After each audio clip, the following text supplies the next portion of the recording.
সকালবেলার শান্ত বনে খেলছিল ছোট্ট এক কাঠবিড়ালি। দৌড়ে বেড়ানো, লাফালাফি, জীবনটা ছিল একেবারে আনন্দে ভরা। হঠাৎ দূর থেকে শোনা গেল ভয়ঙ্কর শব্দ। বনের একপাশে আগুন লেগেছে। জ্বলে উঠল গাছ, ছুটতে লাগলো সব প্রাণী।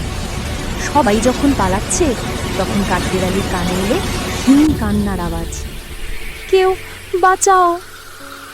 সামনের দিকে তাকাতেই দেখল দুটো ছোট পাখি ভেঙে পড়া কাঠের ফাঁদে আটকে আছে।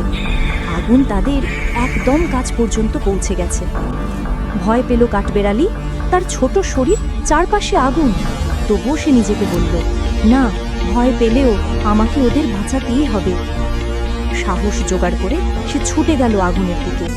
কাঁটা ফুটলো, গরম বাতাস লাগলো, তবুও থামল না। হাতটা ঠেলে তুলতেই পাখিগুলো উড়ে গেল মুক্ত আকাশে। পাখিরা খুশিতে চক্কর দিতে লাগলো কাঠবিড়ালির চারপাশে, কারণ সেই ছোট্ট প্রাণী তাদের জীবন বাঁচিয়েছে। এবং সেদিন বনের সবাই শিখল, সাহস মানে ভয় না পাওয়া নয়, বরং ভয়কে জয় করা।